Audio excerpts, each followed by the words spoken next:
Everyone. This is the Committee on Rules and Ordinances, and we are here tonight for a continuation of our discussion regarding short-term rentals. So we were here back on September 20th, and at that time, Gideon was kind enough to prepare, for the record, I'm sorry, I'm Anthony Donato. I am the committee chair. To my left is Lisa Feltner, who is the committee secretary, and to my right is Kenny Woodland, who is the vice chair. So we were here on September 23rd. At that point, Gideon had provided us with a memorandum that had, some discussion and some options for short-term rentals. I think if I could hopefully briefly summarize, Councilor Woodland is in favor of changing zoning to allow short-term rentals, but other than that, he's not really in favor of regulating short-term rentals. Is that a fair? I think it's a very fair and concise summary of my position. Okay. And then Councilor Feltner and I also are in favor of amending the zoning ordinance to allow short-term rentals, but we see some merit in regulating short-term rentals. Sounds good. Okay, great. So, to be quite honest, I left the last meeting and I was very confused. I think, in theory, this is a relatively simple topic, but I think in practice, some of the verbiage can be really confusing. So I had a conversation with Gideon the other day in which we talked about the fact that I had been thoroughly confused at the end of last meeting, and that I thought it made sense to go back to the memo to make sure that everybody's on the same page as to what it said, what it actually meant, and whether or not this committee is on board moving forward with those recommendations to the full council. Now, the calendar's working against us a little bit because obviously it's the end of November and the current term expires at the end of December. So although I would love to get this sorted out before the end of the year, because we don't know the composition of this committee very well could change in January, I also don't want to rush it. So I think that's a good bit of background. And I think the confusion for me, at least, was it seemed to be everybody was on board that the actual changes to the zoning tables, that all of that made sense, because that then allows the use of short-term rentals to proceed. But then when we got into some of the definitions and subsequent regulations, I think that was where some of the confusion came to be. So, I don't know, Gideon, do you want to? I can talk about the two areas that I think the first hanging point, which we spent a lot of time on at the last meeting, and then and with the help of you reminding me prior to this meeting what those hanging points were, and then also some of the language that I looked to Boston as well, since that was referenced by you and also by the committee during the last meeting to speak to that for that first section. And then there's another section where it just throws out a few different things that came up in the meeting. So I'd be happy to, so the first piece is the concept of the quote-unquote operator occupied versus the owner adjacent. And I discussed this with some staff to try to brainstorm ways to make this more straightforward. And on page 3, at the bottom of the page, there's an A and a B. And subpart A, 1A, talked about operator occupied, and part B talked about owner adjacent. And part A basically was too many points in one point, which is, the operator occupied. So in effect, and this is what Austin did, and I certainly think it makes more sense. In fact, there's 3 types of short-term rentals. There's the operator/owner occupied, which is a room share. So they're sharing a room in their unit. So they're saying, here's a bedroom, here's 2 bedrooms, here's 3 bedrooms, and there's a limitation on how many people might be able to come into that unit and use it, but it's just a room and you're living there and you're there while they're there. So that's one. And then 2 is the operator slash owner occupied whole unit. And in that scenario, you're not there because you're on a trip or you're on vacation or you're gone.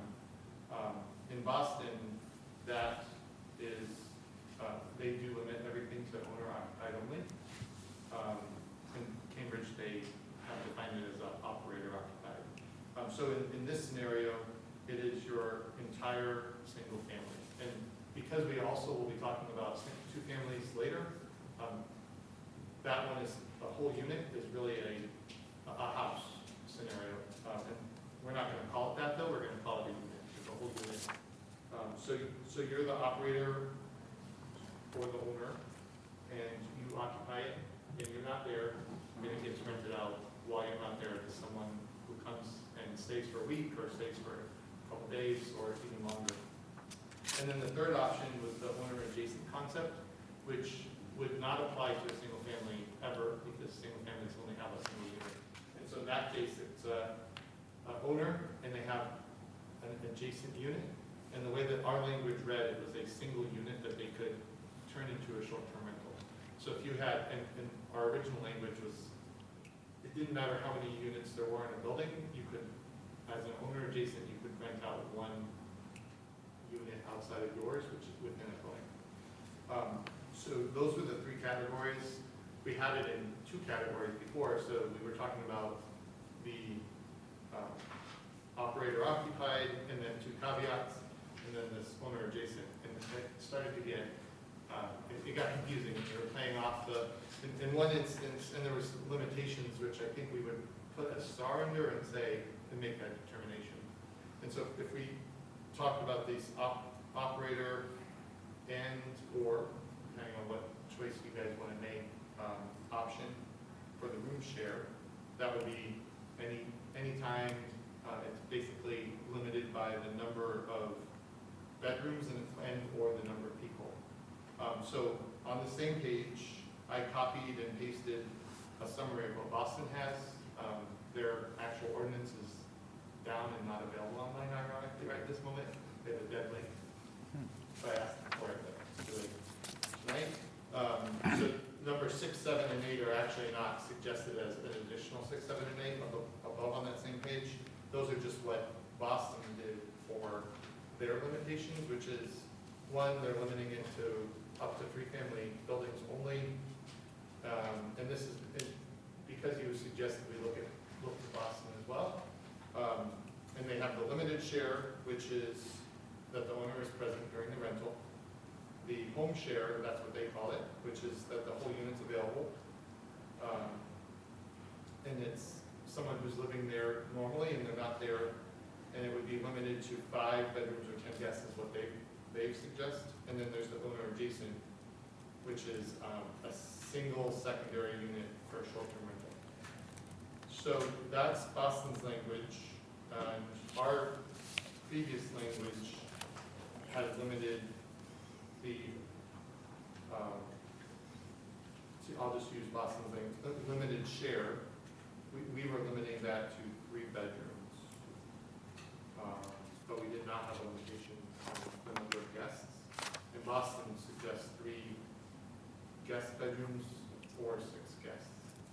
Whichever, it doesn't say whichever the greatest.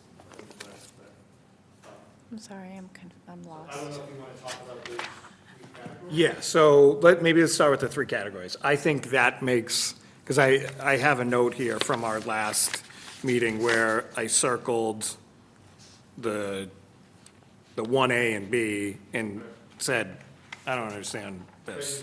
And so I didn't put those 3 categories down there because it was also referenced up above. So we reference it in 2 places. Sure. One is a definition, which may not be as relevant, but, and so I didn't want to mess with that down below until we talked about it. Sure. But I wanted to have Boston's language right in front of your eyes so you could see the difference. And I also think that I was going to break it into those 3 categories for tonight because it dawned on you that it really is three categories that we're talking about, and we were trying to talk about the owner stuff all under one category, and it was like, well, there's this or that, and there's too many points in one section. So I think it makes sense to break it into the three categories, because I think it's cleaner.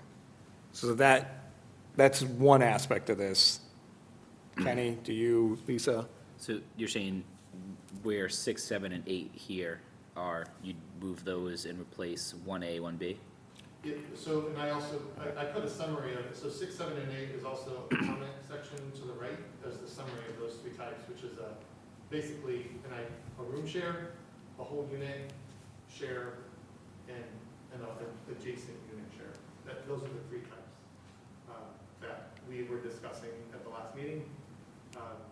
And so yes, 6, 7, and 8 are those three types. That's Boston's terminology. I don't know if we would want to use their terminology or use ours of operator, owner occupied room share, operator, owner occupied home unit, and owner adjacent home unit. Okay, so I'm sorry, I'm not quite grasping the difference other than maybe specifically the space between room share. I mean, to me, that sounds like I'm just let's say I'm somebody that has roommates already. I'm not the owner of the property. Does this cover, I'm trying to understand that versus. So, yeah, so I think that's another issue But that that's Gideon yet and a I. different one. Yeah, so we'll get to that in a Okay. second. So I think, So I think I live in a single-family home. Right, The operator owner occupied is, I have a 3-bedroom home. Right. I live in 1 bedroom, and I use the other 2 bedrooms for short-term rentals. The operator owner occupied is, I'm going out of town for 3 months, so I Yeah. rent out all 3 bedrooms. you actually rent out the whole. Right, the whole unit. And then the last is, I live in either a 2 or a 3 family. I live in 1 unit, and I use yeah. either of the other 2 as a short-term rental. And the first scenario is the one that we had that had no issues and came to the board to try to come up with a way for her to continue to allow her house to have those rooms rented. She owns a house. It's a little larger. It's sitting there. Those bedrooms aren't being used, and so she basically she was getting short-term roommates, but not long-term roommates, short-term, less than 28 or 30 days. That's the difference. But- They're not roommates because they're less than 28 days, so they're short-term.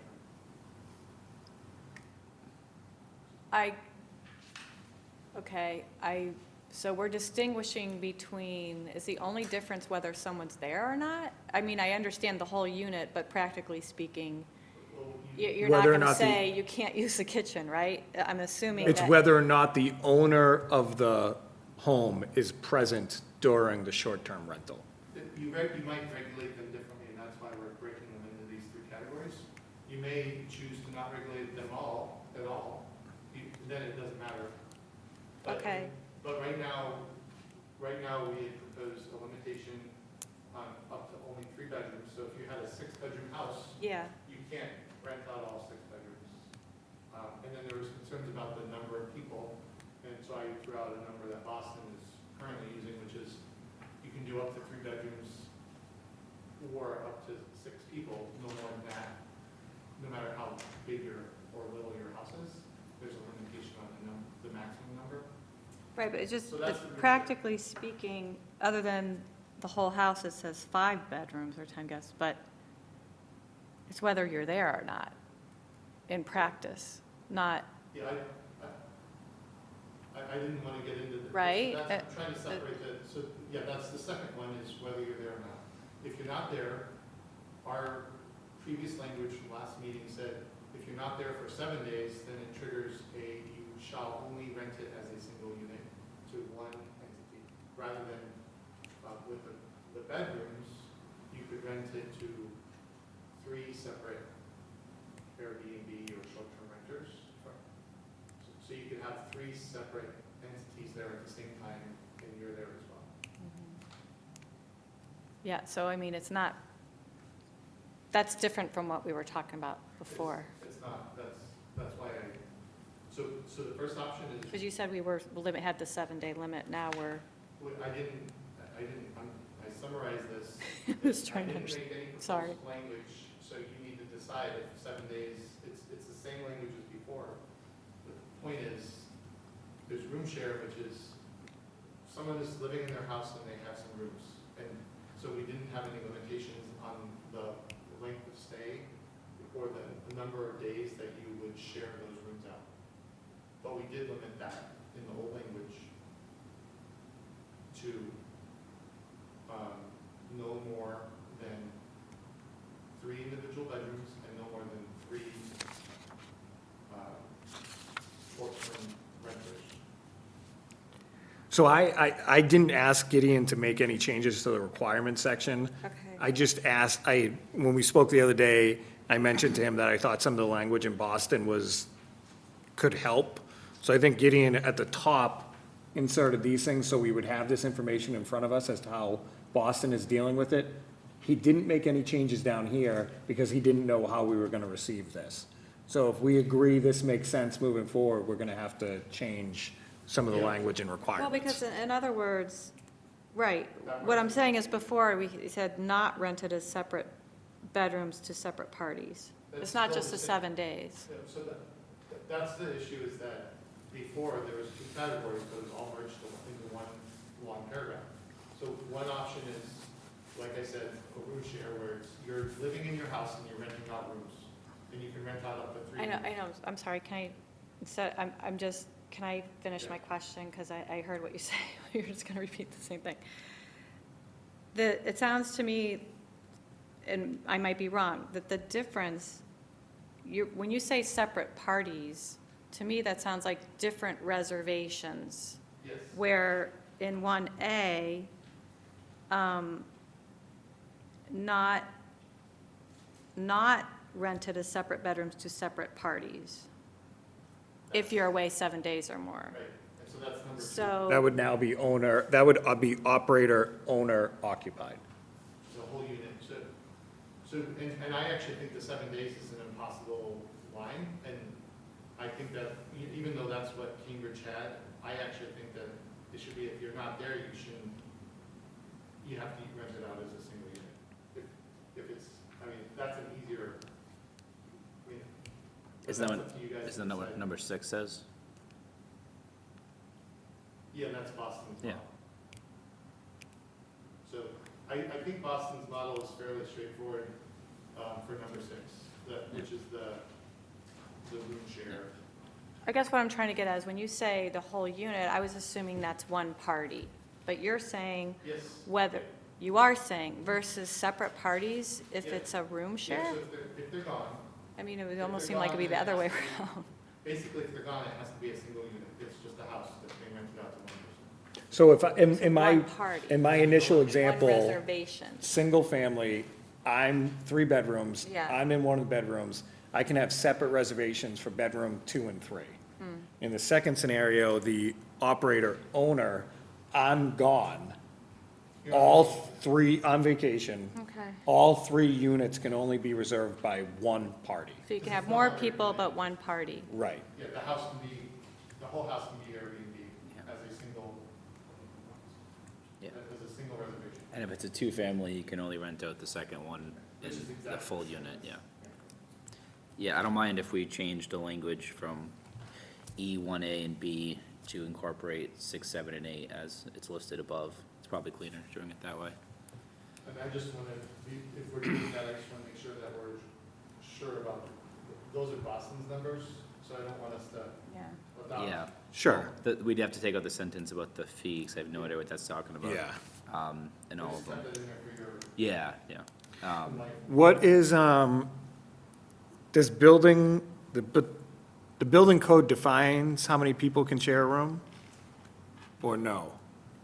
there's 3 codes, and I can't tell you which one defines how many people would be allowed in the in this space, Okay. based on square footage, not height. But there are thought there was- implications based on, it's either building public, the health, or the, But isn't there, I thought there was a max for borders, there's a max for, in All our right, car- I'm sorry car to interrupt. code, Before, what you're saying. before we get into bedrooms, people's Okay. fees, do we think it makes sense to move forward with the 3 different categories? Yes. Yeah, I'm just not sure about which wording to choose. I mean, I, I would strike out what we have today. Exactly. And if there's something in there, strike out time-wise, below and Yeah. put in, Yep. Because the problem is that we had a definition of above that said it. yeah, okay. That said operator occupied and owner adjacent. And then we also had what it could be. And down below it could be a very simple category like I have in the comment section if it's in the definition or vice versa. So we would be striking definitions 4 and 5 and replacing them with what is in the draft before us tonight, 6, 7, and 8. Okay. Tony, did you have a? Yeah, just down below in the comment that Gideon made, I understand the first two, I think. Then it said owner adjacent, whole units. What's the two? So that's going to be another question. Yeah. That's another. That will be another question that will, because in the way Cambridge does it, in the way that our regulations are currently set up, it's basically, there's no real limit on what type of building it's in. So that will be, So the owner adjacent, though, is one of the 3 categories that you're going to agree to. right, Right, so, and the owner adjacent is, I'm in a 3-family house, right? And I own the house. yes, And I have a tenant on the first floor, and I have an empty 3rd floor. And that is what I could use, is that correct? Correct. And we're not sure how many in that unit or any of that, but that's what I could use. correct, And for how long, we never do any of those issues. yeah. Right. All right, Can I so, just clarify, you're talking about strike 4 and 5 here? so we and would be, 6, 7, 8 read yeah, it. so in Okay. definitions, we would be striking definition 4 and 5, which is currently operator occupied short-term rental, and then owner adjacent short-term rental. So those would come out. Okay, And then the new 4, 5, and 6 would be what's currently listed as 6, 7, and 8 in this, the draft tonight, that's before us tonight. right, we just have to Yeah, clarify fees. yeah, then we have to clarify a couple things, but does Okay. that make sense to everybody? Yep. Okay. So now, to Kenny's point about the fees, can we just have a one size, we can just figure out what the fee Yeah, is? So that's a separate, we wouldn't have that in the zoning ordinance anyways. So So they had it, so like I said, I couldn't actually see their actual ordinance. I emailed it to you just so you have it. Oh, that's all right, yeah. So now that these are the new definitions, I'm just trying to figure out what, so we're gonna, especially because this is the zoning part, we're gonna strike the fee language. Yep.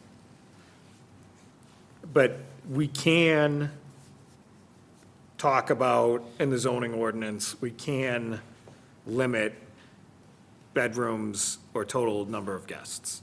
So I guess the question becomes, do these numbers make sense, or do we think we want to do something else? So if it's limited share, which is the owner occupied, the owner or owners, I guess, would be in 1 bedroom, and then, So that part's not, so I think the part that's, so it's 3. additional, Three Yeah. additional bedrooms. So right, you have a 4-bedroom house, you're hanging out in one of them, you have the opportunity to rent up to the other 3, The scenarios could be, yeah, up to 6 people. right. Yeah. but you know, you could be a whole family in a big house and still rent out 3. But I think to get, to your Yeah. point earlier, Gideon, I think that was a woman on, was it Russell? And her house was massive. So that could be an instance where she had, She rented out 2. but let's say she had 5 bedrooms, if we, don't have a map. so we've got to decide about, And then last night, last meeting we were at, we also talked about the scenario of, you have a large bedroom, someone puts in more beds in there, and so you end up with ability to have 4 people in each bedroom. That could be 12 people. That's what you guys, that's the scenario we went through at the last meeting. And so Boston's way of addressing that is to limit it to 3 guest bedrooms or 6 guests. So Yep. you don't get more than 6 guests no matter what in the house. That's, yeah. And I thought that was a smart move from that, because, yeah, you could in theory end up with one of those, queen, twin bunk Bunk beds. beds. And have a whole family live in one bedroom, and each bedroom is filled with a lot of people, so, that did seem like a way to address that as well. so I think so let me, so I guess the question I have is why the numbers are different between the operator, owner occupied, and owner occupied, because in the second scenario, the owner's not there, so there would potentially be an extra bedroom that could be used for short-term rentals. It's a whole home, so, let's say if you have a 5-bedroom house, and you usually use 3, or, I think everyone is just putting in if they're guessing at, they're trying to limit it, but not overly restricted. Okay. So if you, obviously in a house that only has 2 bedrooms, you're not gonna be able to do 5 bedrooms of rentals. And so that's, in our regulations, we talk about that. This is the maximum, so it's like in zoning, it's creating the maximum box. This is the maximum number in any instance, but then the regulations would identify what the limitations are based on. So if you have 2 habitable bedrooms, then that's all you can. So- What if if somebody registers, there's a lot of discrepancy on the property cards, what the assessor says, what zoning says with our properties in town. It shouldn't Will that be something that you see potentially as part of a regulation, that when someone registers to operate, that will all be verified, how many bedrooms are legally in that dwelling? So that we don't have to worry about, people using basements or attics or, illegal. Yeah, the first step is that they, So, and then I guess the second part of that is I wonder what the average, it seems like the average home in Watertown is, it's unusual to have, I wonder what the numbers say, how many bedrooms we have in dwellings, in a typical, what's the majority of, there's no typical, this town varies. well, in real estate. Probably I would realistically, say probably 3 is bedrooms, Probably For a single family. or even in is an common, apartment. right? Yeah, it's Probably. like 3 bedrooms is, Boston, big city, I think 10 most- guests, I can see 4 cars. I think most single families have 3 bedrooms at a minimum, and they go up from there. There's obviously a few out there that are less, but there's quite a few that are more, so. Well, when I think about the cases that come and how we regulate parking based on the number of bedrooms and, But we barely ever I- see any single families, because they're just, when you have more than 4 bedrooms, for the 5th bedroom, there's 5th and 6th, it triggers an additional parking spot in a single family. So, right, so my point is, this seems a little high for Watertown, 5 bedrooms or 10 guests. We're not talking about that one yet. Oh, I'm sorry, I thought we were, Nope, I thought still that on was limited what you share. were. Still Oh, we're in- just sticking to 6? We might as right well, now? so we can. Yeah, limited, yeah. Sorry. We're just gonna try to We work. jumped ahead, Yeah, okay. try to work through each Sorry. of them so, So that, 3 guest bedrooms or 6 guests? whichever is fewer, so, And that's if you're there. correct. That's correct. So again, if it's a standard 3-bedroom, then the best you can get is Yeah. Are there any, I didn't look ahead in terms of, No, Part- you could just rent out the Two.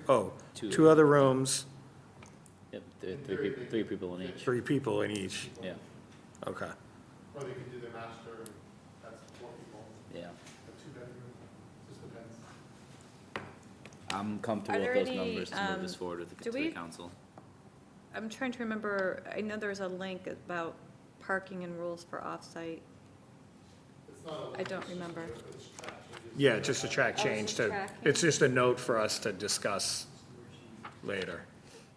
Because you brought it up at the last meeting.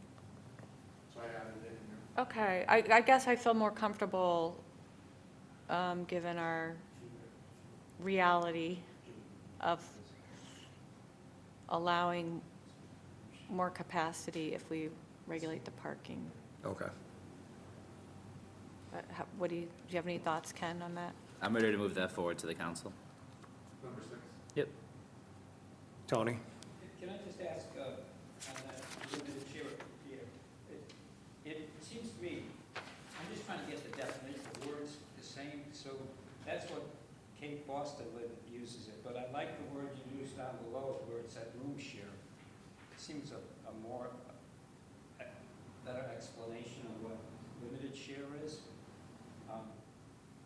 The word room share there, and then you say home share. So if you use room share and home share seem to work better than limited share. So you mean just sync up the definitions in 6, 7, and 8 with what Gideon has in the Well, or comment? just take the number 6, you're on number 6, right? And Limited so share. call it owner occupied room share? Yeah, it might, Are we taking out those definitions altogether? But we are gonna, He's saying on number 6, instead of saying limited, say room share. yeah. Just use You these, have little points down Yeah. below. Because The the one red house- underneath house is that, red. it says Who home cares? share, so it would give a little bit of clarity if a room share versus a home share. that, I've got no problem with that. The one positive Yeah, about I could- using Boston's could language care is less. that they're using it to- Is that what? It creates consistency with different. well, I Because, think, and Boston's has been through litigation and, Gideon, I think you're fully Because- aware, this council has no prerogative in keeping consistency across our verbiage. How dare you imply that so, we do? anyway, I don't care, I had a hard time with the limited share too, because it doesn't convey what you. well, what I I could would care say less. is that if you say room share, to me, that implies they're only allowed to use a room. We're not really saying that. Well, that's why there's a So, definition, so that's. Because where it really is a home share, but you're there. This is where the like me, home this is, share- this is like me To- looking at the could dictionary and just- seeing if a I word could I just don't know finish, and being like, Ken, where's the to- definition? It's right there. Yeah, who cares what we call it? The definition's right there. I think words are good to convey, so people aren't guessing what we mean. Definition's right next to So it. to Tony's It's right there. point, do you see what I'm saying? Yeah, I understand, yeah, I see what you're saying, so I withdraw my suggestion. I see what you're saying, because in a sense, it's one person present. But the big difference, though, seems to be in the home, the home share. You're doing it to one, what did you call it, one appointment, one? Party, one unit. one rental One unit, one. contract, Yeah, one reservation, yeah. so one person, period. I mean, it One could be entity. whole family, it's one reservation. one party, Right, yeah. so that's a little different than, Yep. that's fine. But so we're using the definition above, and then in the requirements, We'll do the same. we'll spell out the, Did the fee, I know this, I know Gideon, you didn't want us to talk about that with you, but the fees per reservation or per dwelling, as far as the 6% and the 3%? I'm trying to remember. so Ken, Six- so it's per is there per any difference reservation. between- It's 60 per, cents, yeah, that's So per, if- per reservation? it's per reservation, it's per reservation. because per it would be a occupancy. separate, You're talking about the fees that Boston's charging? no, the No, state just fees. the occupancy fees. The occupancy fees. So in a way, That would be Boston's per- evening out by 64. No, having no, no, the no. 200. No, so because that, You'd only that, have one reservation where you could have $75. These fees are. those fees are their registration fees with Yeah, I the know, I city, know. Yeah, not I know. having to do anything with the taxes. No, I know, but in terms of Sure. what people will end up paying. Yeah, I mean, when we can Okay. get to the fees later, when we get to regulations, I would just suggest we have a one-size-fit-all fee to make it easy. Absolutely. Well, I think we should definitely address that when we get to that section. All right, so, And this is, I guess, owner-operator, we'll get to the definition of what that is. So number 6, you said you're all in agreement, you cross out that we're calling it a limited share, and we're gonna have the definition, and then we'll also pull it down below under number 1. yes. Because, For consideration, that's all. Sure, yeah. I find the word occupancy confusing when we're talking about this. I wonder if it's possible to use the word reservation. No, okay. He's shaking his head, so it must be. Yeah. But Because you actually have to be there. so I think down in, Opposed to in reserving it. requirements, we could say, that's where we can spell out the reservations, right? Gideon, that in the limited share, that could be multiple reservations, but the home share has to be one reservation. Okay, that's fine. but this is, as, you know, the definition, which isn't highlighted here, was owner-operator. Because if I look under definitions, you have, or primary leaseholder was the other thing. So I'm okay with going with 6 if we address who's allowed to be an operator. So then we would just change it to short-term rental operator? You're saying, because you have an issue with this.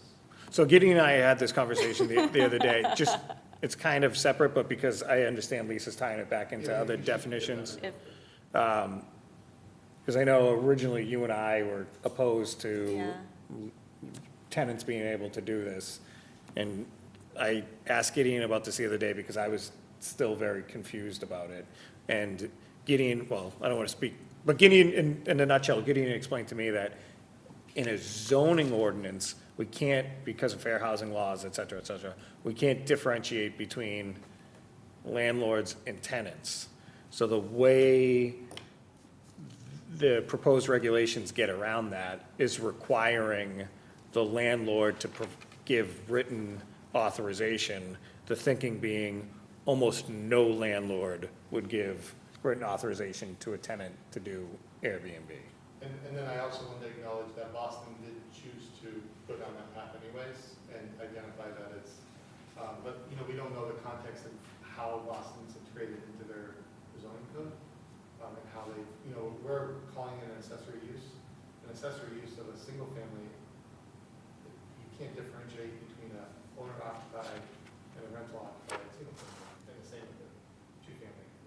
The use is not the type of person, or it's a fair housing type of situation where we're not Wait, differentiating. can you have an example when that comes into being? Because we've only had owners come when it, like, to zone ZBA.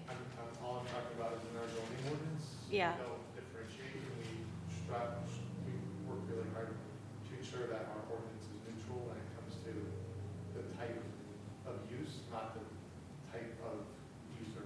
So if somebody comes in front of ZBA looking to do renovations on a single family, there's no inquiry made into whether or not that's an owner-occupied single family or a rental single family. Although in every But- case, the owner has to sign Yeah. an application to show that they have permission to ask for a special permit. So, and that's the same with this. In no instance can someone just come in as a tenant and apply for something without the owner's signature. No, I understand that. Do you have an example of when a renter would apply to do something, or if they never been given permission to? I know a renter that's been here for 15 years, I'm just making it, you know, I mean, I do, but someone's been living here for 15 years in a single family, they're a close friend of the family, they have a lifetime rental of this friend's house. They have a great relationship, they go somewhere every summer for 2 months, and they want to rent it out to visiting students for a school in an adjacent community that both the owner and the renter have worked at, or whatever. There you go, there's a scenario. That owner knows that renter very well and would be more than happy to allow them to use the house for short-term rental. And so that owner would maybe sign off on it. That was my story. That, I understand that we talked that example before. So, okay, I just, from things I've read in other cities or liability when stuff has happened, but we Right, want to go forward, then, I think you, That's well, okay. I guess two things. One, your original point was just to make sure that the language coincided, so where. You just take in out the word three- owner. Yeah, Right. in 3 what?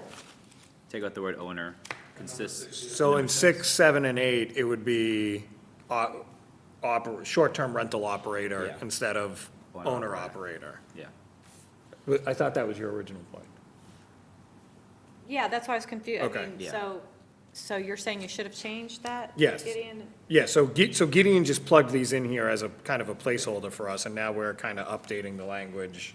No, but I mean, this was what was presented. No. for 3. So, yeah, so that language stays the same. We then have to update the language in 6, 7, and 8 to be consistent with number 3. What? Okay, I thought we couldn't differentiate, but we're going to put them both in there.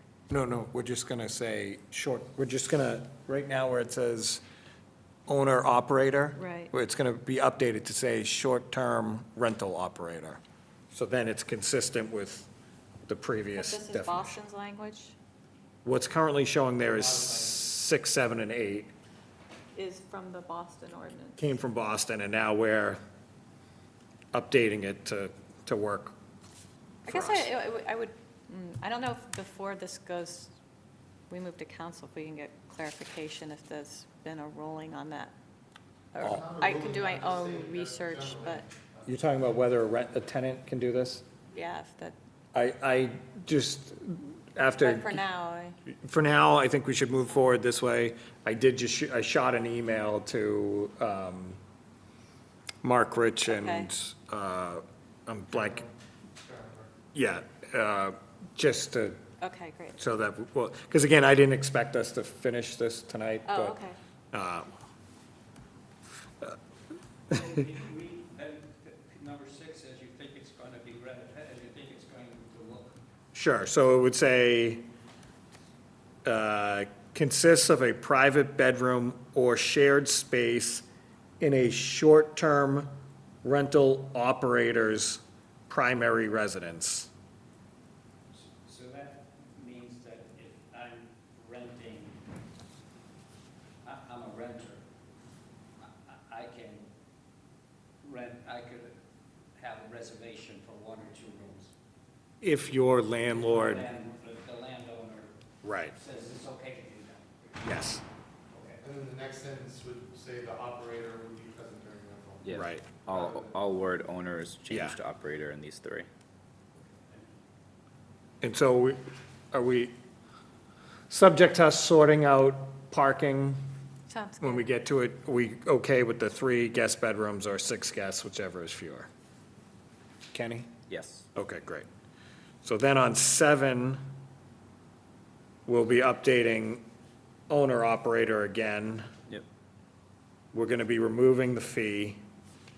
And then for the whole unit, the home share, the numbers are 5 bedrooms or 10 guests, whichever is fewer. But I presume, based on your answer to the last one, that you're okay with these numbers. I am. Lisa? I know it sounds like a lot, but I think to your point earlier, where you're limited by the Whichever is actual, fewer, okay. and by the actual circumstances of Maybe the you could house. also say That's fine. more than, That's fine, the way it is. I mean, I can see people renting houses, you know, for weddings and reunions or whatever, big house. It's- yeah, it'll actually be limited, because I think some of those scenarios, if someone's renting a larger house, they could easily have more people in there, but this will limit it. Right. So does that mean that I could have a 2-bedroom house, but I could have 10 people there? No, it would be 2 bedrooms. It Well, would be there's, short, it would be, I'm sorry, so No, you, there's regulations in the regulation, when they apply for it, it would have to be deemed to be able to fit, so the bedrooms would have to be Wait, say that again? Technically, yes, So but technically, yes, practically, no. Okay. Well, no, you could have 10, how, we're not, because if you have, we're saying it's limited to 5, you can't have more than 5. So if you only have 2, you could still rent and have 10 people, right? You could in theory, if the. Technically, yes, practically, no. Yeah.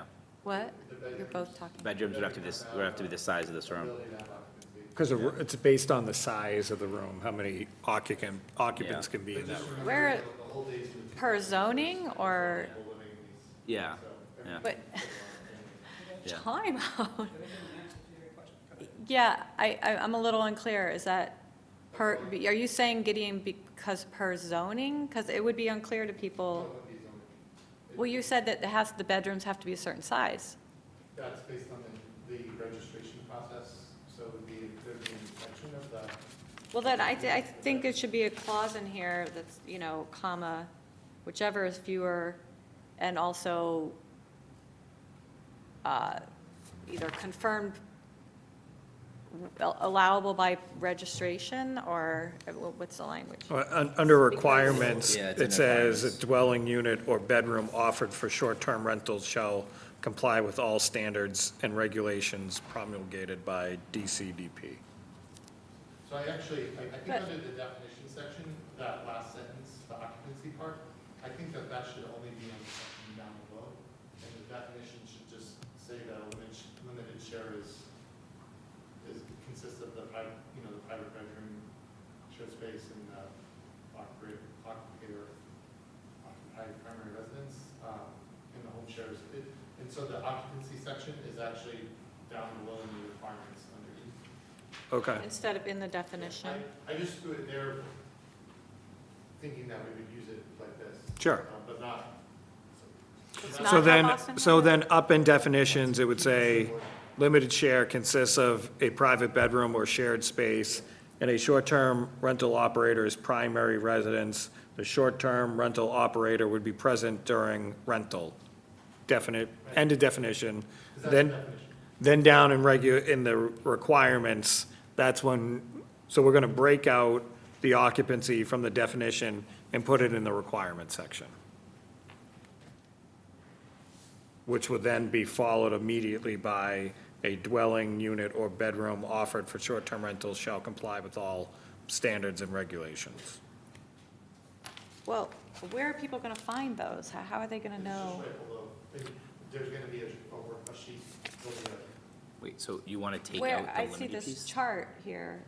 What do you mean? The limiting language is gonna move down to requirements. So the definition is just gonna be, Oh, okay. it's not, the definition above isn't gonna reference The occupancy, occupancy. but the That will show requirement up, section the below is- requirement will say section below. below will talk about occupancy. Your point is different. You I just you want people want to people find to it. be able to look at this So Yeah. that's and what you figure put in the out, requirements. So that's why I'm saying it needs to be in the requirements, because in the requirements you say, this is what's allowed, and below it says. Yeah. You need to follow the rules and regulations Sure. as established by the DCDP, which is Yeah. also the building office. I think what Lisa wants is she wants it explicitly spelled out in here so people know how many people per bedroom. Well, so I guess, Is that what you're saying? Yeah, I have no problem if you don't like, I don't know if you're saying you took this from Boston, but you're saying there's problems with it. So if you want to move it, that's fine, but either way, it's not clear at all to the layperson to read this to say, I have this many bedrooms, I want to do home share, I can do that. Because, not gonna oh, say lo that. and behold, the size of my bedroom doesn't comply. Well, where do I find that? It needs to be, the inspector would say It's it. not So- us to determine that, like, I can't. our zoning, you just said our zoning determines I must have misspoke, I'm sorry. that You it's can't spelled out. determine the number of people that can be in a room from zoning. It's a code, Building code? Yeah, there's more than one code, and they all There are limit. books the and amount. books and books of codes. It's like this long. Yeah. Well, number 4 though says, a dwelling unit or bedroom offered for short shall comply with building code requirements for occupancy. So that says building code. And you're saying that That's what you say, you don't regulate it. So that language would stay. That would stay. Right. I think what you're saying is that that doesn't give the person who's doing it any information. They'd have to go to Yeah, the they quotes. actually, yeah, they have to go and get registered and they'll find out. So part of the Yeah, but regist, people want to have general idea of what they can do. Gideon, if I may, Come in. we had this exact same argument when we were doing the Community Preservation Committee, and it was, the language was, you need to do this in compliance with, and it referenced a statute. And then the committee here felt we should put in that statute, because then people only have to go to one spot to figure everything out. We talked about that for 6 months, made this huge thing, sent it to legal counsel. Legal counsel said, nope, don't do that. Reference it as it is. Don't include everything in there. So just, we do this all the time, and we shouldn't, because when we send this to legal counsel, they're gonna tell us not to. So, no, yeah, I It's mean, not- I understand, Let me just say that building code, or it says the Department of Community Development Planning Regulations, there are things that are in there, they're not by state, they're also by our town, and that Zoning cannot. people should, let me just finish. It should be easy to understand when you read this, to, I don't know, maybe, for example, Can I the cap is, because you were saying down here, it is going to say limited to 5 bedrooms or 10 guests, whichever is fewer, and then you have an asterisk, or, No, something so that I'll just be clear again, this is an ordinance, and it's the zoning ordinance, so Right. we're not regulating the building code. So- I'm not talking about Yeah, but- regulating building code. So what we're saying is that this is the maximum number that you're allowed, and then they need to come in and apply. Most likely, if they want 2 people in their bedroom, it's gonna be fine, but if they wanna try to push it, they wanna do two sets of bunk beds in there, that's where it's gonna be, someone is not gonna get a clear answer. But you can do a handout if we wanna get to that stage. Cambridge has much more. Boston just says you register and we inspect it, and that's what you get. But, we're not gonna get into all the details of, this is, the zoning ordinance doesn't get into that for any of the other sections. So, there's 2 bedrooms. If you have 2 bedrooms, generally, you can rent it out to 4 people.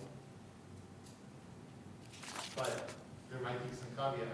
Some people have a full 3rd floor that's one huge bedroom officially. Maybe that ends up being rented out to a whole family.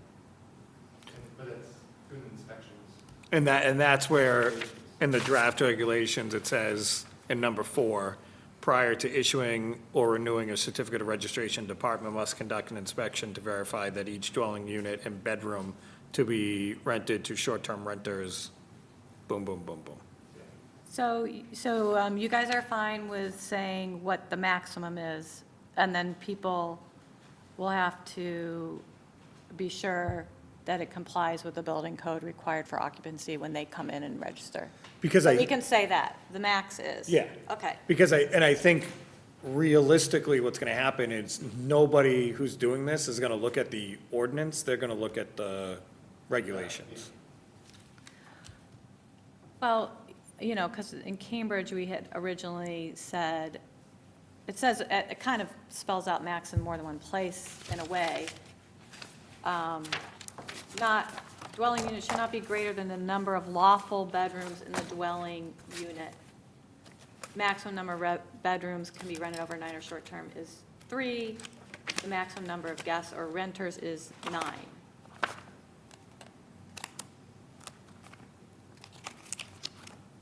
So that's clear, but I agree, Gideon and everyone, that instead of in the definitions, if you want to move that down to requirements, that's fine with me. Okay. So I think we're good on 6 and 7. So then, number 8, this, I think, for me, last time, was what was most confusing, even with this lovely flow chart from Cambridge. So, and I don't want to, if I'm misspeaking for you, Lisa, let me know. I think after the first meeting, we were under the impression that we were going to limit short-term rentals to the owner occupied would be either a 2 or a 3. But based on this language with a renter being able to get permission, that kind of almost deregulated the whole thing, which Councilor Woodland was happy with. Well, I don't understand how a renter could get the ability to rent out a different unit that they No, they don't have can't. control This of. one has to Yeah, be this one has to be owner occupied. No, but so, well, because owner occupied and the other thing was owner adjacent was very, very different, right? No, it's the same.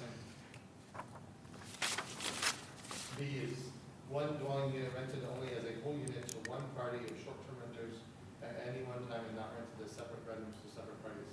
The problem was that we were doing that in the same breath as looking at A. Yeah, exactly. Very confusing. Yeah, exactly. And then there was, and there was people that interpret that meaning that you could do more than one dwelling unit. So if you had a 6-family, and this is where it started, the what ifs started to escalate. It was like, well, if you have a 6-family, then you could do 5. And it's like, and I said, no, it's one dwelling.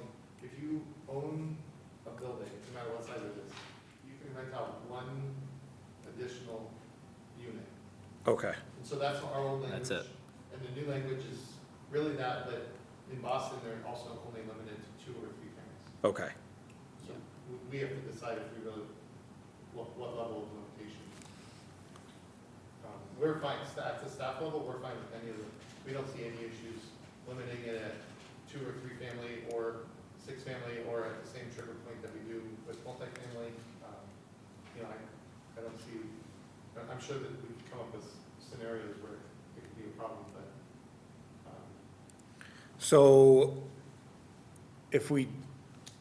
so in Boston, it limits it to 2 families, 3 families, That are and owner also they can only use one, they can only Rent out one of them. rent out one Yeah, of the other units. yeah, even if they have a 3. So then, if we go with that, where it's a max of short-term rental of one other unit, I don't think we have to limit it to 2s or 3s. I think But, feel free to chime in. if you're going to do that, then it could be any number of units, right? As long as you're saying only one of them could be used. yeah, so if you're an owner, you can rent it and you live there. It's not just an owner occupied situation, no matter what number of units are in the building, you can have one more Airbnb. And it's for only a single, what do you use for the word? Bed reservation. Just unit. Reservation. For a single, yeah, it's a single user group rather than multiple. So you couldn't rent out a whole bunch of bedrooms separately to a bunch of different groups. It's just a single unit. So if I own a building that I own the building, there's 4 units in it. Each unit is a 3-bedroom unit. I live in one. I could use one of the other ones, of the 3, only one, as our Airbnb, right? And there are 3 bedrooms in that unit. Do I have to do only one reservation for all 3, or can I say that there's 3 reservations? No. One reservation, Like the home share. home share, Just like the home share. exactly. So that may, I like having I think that's good, and then, because that also touches on like concern about taking affordable units off. So if you limit it to 1. right, but we don't have to limit the type of building then, because we're limiting it to one other unit. So then in that instance, we're gonna keep your original language, correct, Gideon? Seems, I'm reading it, one. Why don't we want to say 4 families? Well, we're not gonna say anything then. Oh. Because it doesn't okay. matter if it's a 2, a Okay. 3, a 4, a 6, an 8, because you can only rent one other unit. Yeah, you're right in the original definition. 'Cause you it- have 4 pure dwelling units, which we don't need, but. Is it? So I guess it doesn't affect condo buildings, they would have their own rules, and you'd only. Which might even if you prohibit. So if you own 3 condos in one building, You still could just do one, or no, actually, you could do 3 home shares, right? No, you can only do the one you live in, or an adjacent one. So I guess that's the clarification of, if you're a owner occupied unit, can you do your own and, I don't think this has fixed that.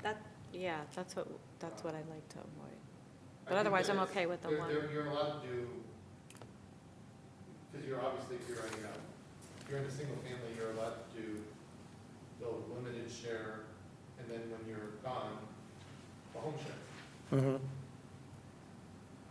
So in the other scenario, You could do owner adjacent and do either of the other two at the same time. Yeah, you could do your, Yeah.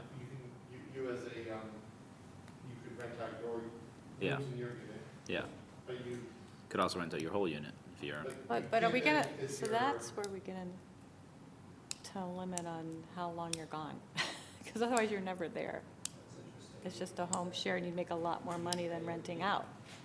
And that's how you right, eliminate so, affordable. We could just, I feel like we could have a caveat that you can either do you can do 1, 2, 1 and 2, or you can do 3, but you can't maybe do. Actually, now that I'm thinking about it, the room share Mhm. is the way that the new definition reads.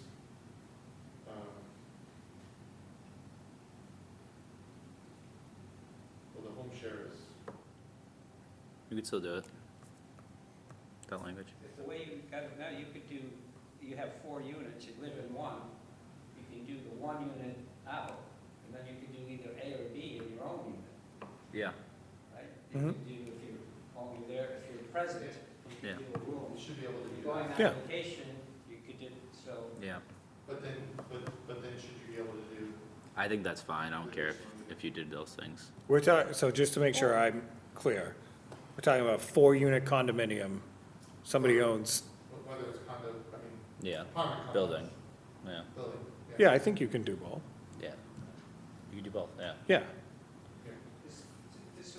Well- does this take off, or does this mean, by agreeing to this, we're taking a rental unit off the market, 1, one?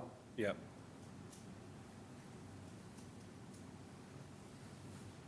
So Lisa, Lisa, your concern for home share, the whole unit, is putting some sort of qualifier about how long because I know Boston, if it's your primary, you have to be there for 9 months or something, out of a Yeah. 12-month period. But do we, Well, yeah, I guess, I mean, because we took out the 7 consecutive days, right? I guess I just don't want to go overboard where now all these units get taken off rental. but if it was somebody's primary residence, So in the rules we have, in the regulations, we identify that you need to show proof, which is, one way of showing proof is that you actually you have a residential exemption. So that's an easy, if you have it, and it's also a way to check it. And that gets checked very regularly, because, and then there's some other additional documentation to show that that's your primary residence. Yeah. And then, so Boston also requires that every year. They require you need to resubmit every year. Cambridge and what we have is 5 years. So there is the 1 year, I can see the positives of that, but it also means that every year there's some final paperwork and more work. Well, Yeah. so, I mean, is this addressing, I'm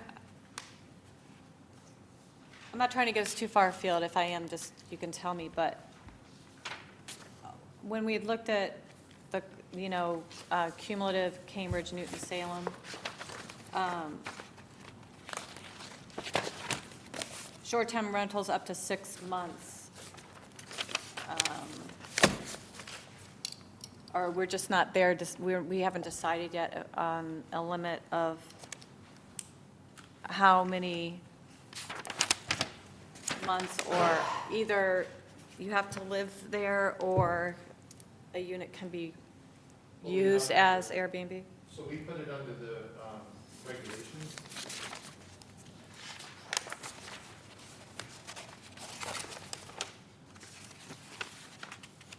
They have to prove, so we didn't do it by the time, the number of months, but all operators shall provide the municipality with proof that one of the units in the structure is used as the operator's primary I'm residence. sorry, where are you reading? I don't, Draft, under regulations, Procedural? B, Over here. registration and eligibility. okay. Number 3, B3. Either by providing proof of enrollment in the municipality's residential tax exemption program or an affidavit. Well, isn't there a requirement for getting the residential tax exemption that you have to, it's your primary residence, which would require so many months of living there anyway? But it's not like Boston. Does anyone know what it is? Is it 6 months? Is it, I don't think this is a I definitive thought that was number. like It's not a number. by federal IRS rules, Yeah. what you're, It's, yeah, it's not a number. No. It's basically where you The file Watertown? taxes. You're making a choice that's. So you file your tax, where you vote, where you belong to your civic Domiciliary. organizations, yeah, it's your domiciliary, it's your classic. no, but for Watertown, NU our rules argument. for eligibility, meeting requirements for residential exemption, there's not, No, because you can still have a primary residence in a location and not be there for more than 9 months of the year. Like, let's say I am in my home, but I am going back and forth traveling for business, and my intended location where I do everything is still my address, and where I intend to return and still live, that's my address. My primary residence is still me, even though I'm not there for. so I don't know if you want whatever to time. take it up separately, but I'd hate Yeah. to see It's all fact and circumstance. Yeah, we can, open-ended, you know. like I would imagine, never-ending a lot of months people switch their residence to Florida for tax purposes. So none else people Right. get the exemption. So then they don't get they don't Right. get the homeowner's exemption from Watertown. Right, so, We have 2 options. One is the homeowner's exemption, or they do the second option. Yeah. That sign under the panes, perjury saying that the dwelling being used for short-term rental is the operator's primary residence. right. So we don't have a limit right now on the number of months. No, 'cause that wouldn't exist in terms of the legal scope of what you consider a primary residence. Right, but Boston. but you could limit the number of months a dwelling is used as short-term rental, is what I'm saying. Well, that's a totally different question. Yeah, so that's a different question. Yeah. Yeah, okay, Thank you. all right. Okay, so.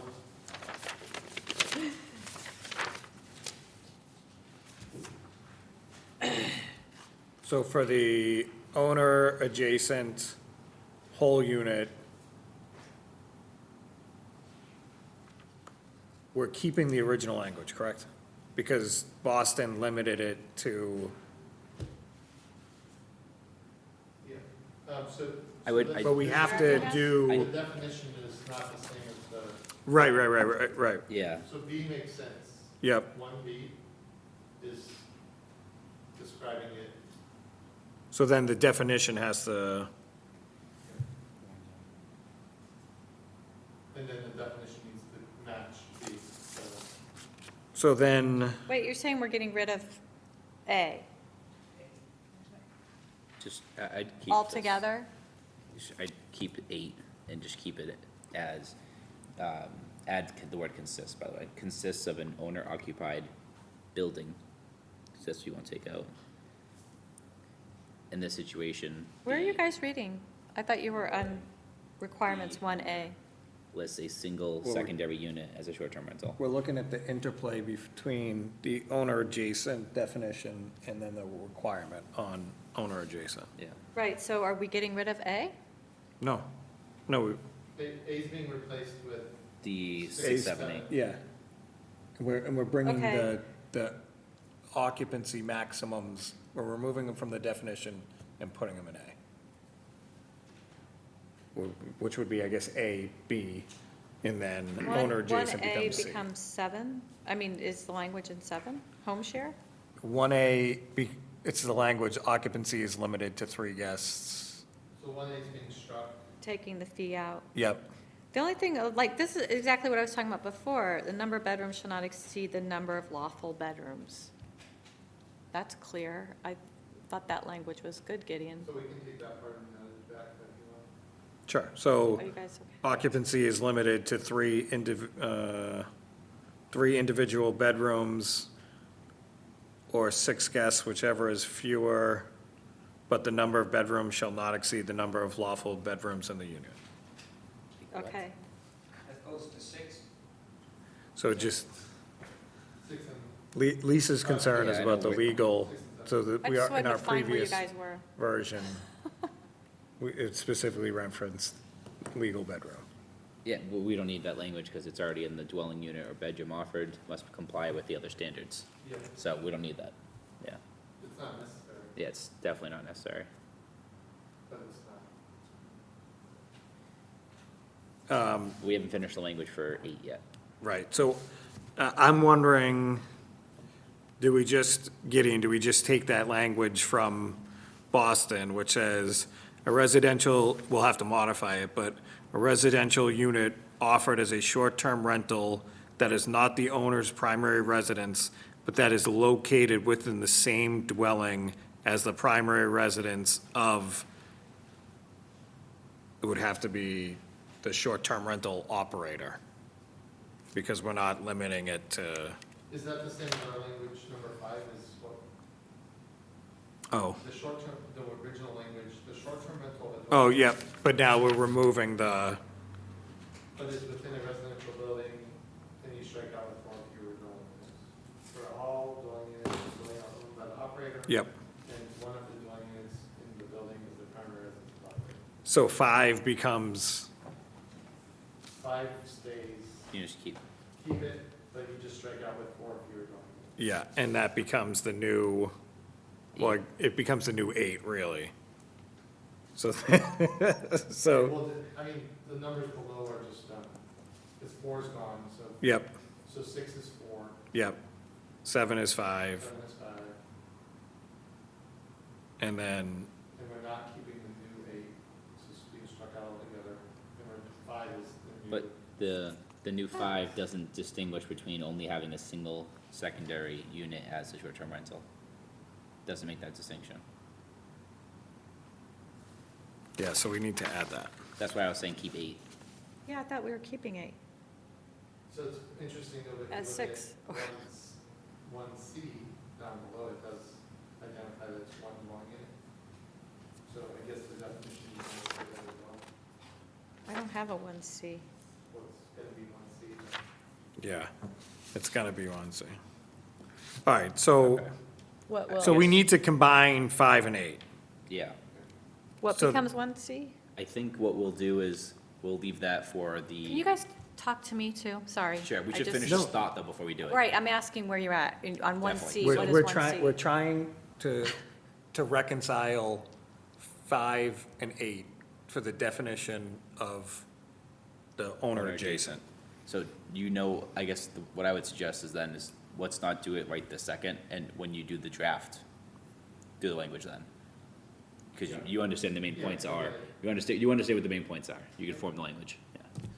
So we're gonna combine 5 and So it's not 8. really C, it's going to go into B. We're up here talking about the I'm gonna definition. merge Right, 6 but I'm you're merge gonna 6 and incorporate 8 it down to here. ensure that it defines it as 1 unit. Right? Right, I mean, then, 5 and 8, right, yeah, yes. 5 and 8, yeah. Yep, so the main themes being, we wanna define it, but then we also wanna limit it to So the one the one One additional that you can unit, actually which- rent out, yeah, goes in C. yeah. So, we don't need to craft that language a second. Yep, Yep, I can do that. okay, so I think those were now, I don't think we had any problems with requirements 2 through 8. You did. But we are, mentioned the state. Yeah, oh yeah, but you made that change. Yeah. That's The what- state, I didn't say DOR. Doesn't matter, state's fine. before you guys go on, can I finish? We can keep, but the number shall not exceed the number of lawful bedrooms. I think is very clear. It's the same thing as we talked about before with that being as part of the regulations that we highlight in 2 and Right, 4. But you're gonna keep that in, you said you were gonna keep that in 7, because I think it's really helpful, Gideon, I think it's really helpful to include that in there, and then I like that you also, under number 2 that says 2 now, offer for short-term rentals comply with standards and regulations promulgated by DC. I think it's clear to have both in there, so if someone's reading this and like, as far as the number of bedrooms. That's fine. I don't think it changed. I just wanted to clarify because you understand. guys moved No. on and there was a lot of discussion and I. Yep, no, I think that's fine. I don't, but it doesn't matter. So I think we should include the lawful bedroom It's extra language. words, but Sure. Hopefully it helps drives home the point. So there was a change to 3 that's reflected in the current draft in front of us about state and DCDP. yeah. Okay, And then the 9 just was a, I think, okay. and then the next section, The 9 just ignore it, he said? Yeah, it was just, yeah. Are you on procedural recommendation? Yeah, so now we're moving over to the draft regulations, unless there was anything else on the amendment and the short-term rentals section. Sounds good. Okay. So on to procedural requirements, this was, and Gideon put it in there as a placeholder because it came up last time, the questions about parking. right, so there was another section that talked about parking under section 5, B5. And so the last time I mentioned that it's already, the listings must specify the quantity of off-street parking, if any, and include language relative to the winter parking ban. But then I couldn't remember if that may not have been adequate enough, so under the procedural requirements, I added instruction, I should say instructions, for parking and rules and limitations to off-site public parking, because that's a document that they would be providing in the book to the residents. Where do you mention the winter parking ban? You said number 5. 5, B5, The, under, before complaint.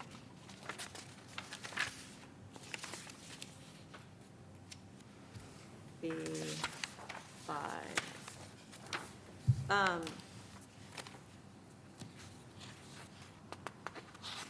I mean, I don't think that should be in there because our ordinance, you're actually not allowed to park overnight.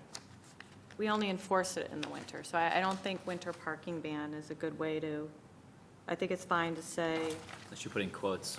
include language relative to parking, Watertown parking regulations, Technically, no.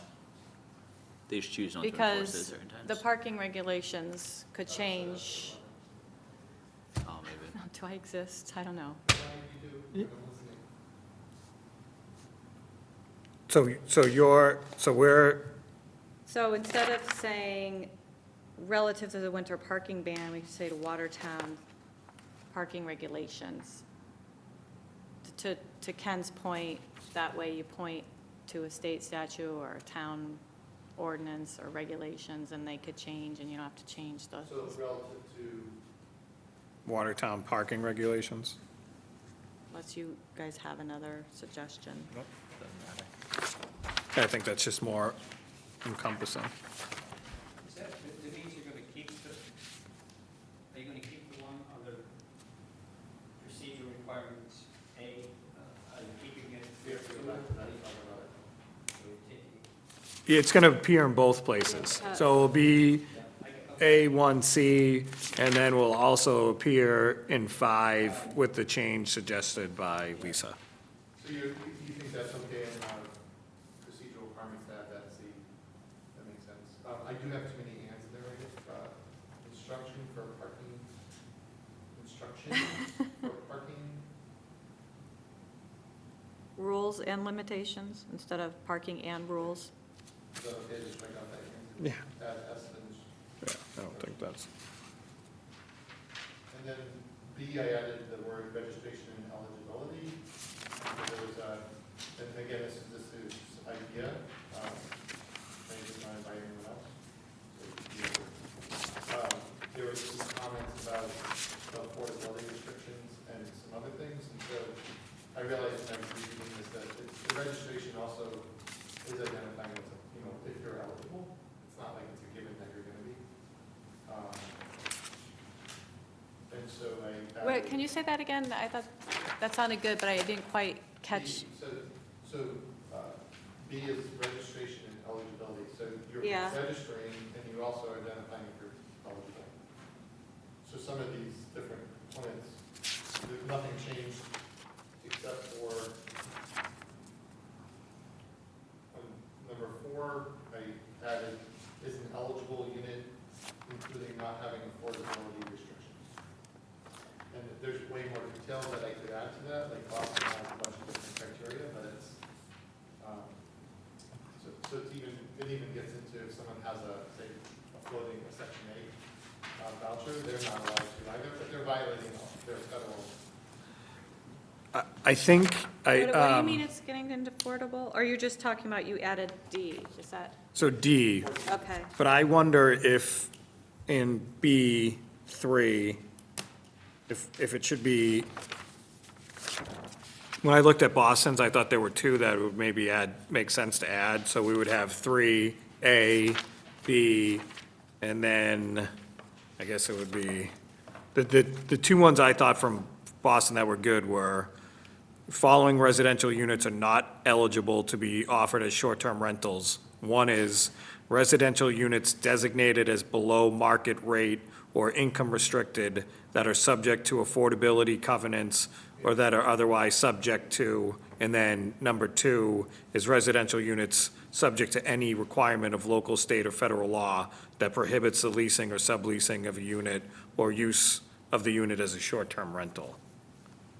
So I don't know if that becomes 3B, you could do a 3C, 3, yeah, it might have to be 3C, and then little I, Wait, and, That sounds good. So restrictions and eligibility, yeah, 3. so would it 3, so it goes A, and then on the other side is B. Yeah, And then I just want to make it abundantly clear that those, well, there's just because 3 starts with all operators shall provide the municipality with proof that one of the units, blah, blah, blah, is used as the operator's primary residence, either by, so the affordability restriction piece doesn't belong in 3. right? well, eligibility. Oh, yeah. Oh, so it could be a 4 then. Yeah, it'd be. in Okay, I'm it'd be in sorry. section- So, that's what eligibility is. Yeah. Yeah. It'd be section 4, so, yeah. C 4, in I'm section sorry, 2. and it would, So D is an eligible unit including not having affordability restrictions, which was their header for their section that talked about it must not be designated as a below market rate or restricted, is that what you were saying? well, so I think you probably, yeah, so I think, to Kenny's point, because I wasn't looking at it, Yeah. so it would go 1, 2, 3 has A and B, then maybe a new paragraph 4 that would say, the following residential units are not eligible to be offered as short-term rentals. So it would be 4 would be eligibility, Sure, yeah. and then And then 5, I think as part of Was it issuing or renewing, we would have to verify that it's not, so 5 is the previous 4 would be 5. Yeah. Renumber the rest of it. yeah, so then renumber it to 5, 6, 7. So, And eligibility was primarily the. Well, 4 would just read whatever Anthony just said about the language that Boston took for ensuring that It's in the we PDF explicitly you saw. disqualify affordable restricted units. 1 and 2, right? yeah, it's I, A, I. I, or A, 1, 2, yeah. Meetings than that. I already forwarded you, and page 3 of the PDF that he Yeah. emailed to you. So then I think 5 still works, because we're saying these units are not eligible. The new 5 works, because as part of the issuing or renewing, we confirm that it does not have an affordability restriction. 6 then gets updated with Lisa's new language, new 6 gets updated, and then old 6 just becomes new 7. Can the booking agent be the same as the operator? Yeah, Okay, well, I have a question on I that. didn't look at the, Let's do that one. Yeah, because I think Define what a booking- we didn't, and that was one of the notes from last time, was that we didn't you did a define. good job though, booking Gideon, I have to agent. say. Yeah,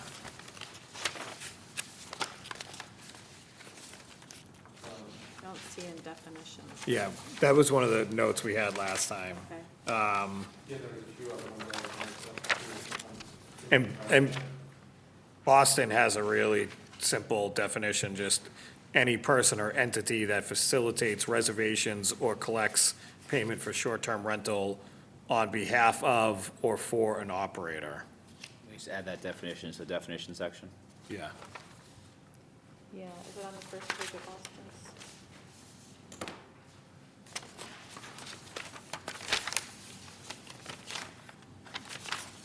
Well, Boston actually keeps a list of those that are ineligible. Right.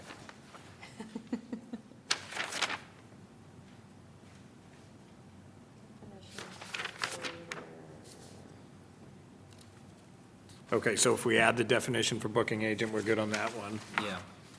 Were there any issue, oh, Sorry, go ahead, No. I'll circle back. no, Since we're in the definition section, I did notice, and this has been bugging me, that, I'm sorry about Boston actually did it, that they're using 28 days because of February. February. And we put 30 because that's what everyone else was doing. Isn't this date 31? But so does that mean anyone who rents in February, that's illegal? Like, No. 29 days? so I noticed Boston did 28 days, so.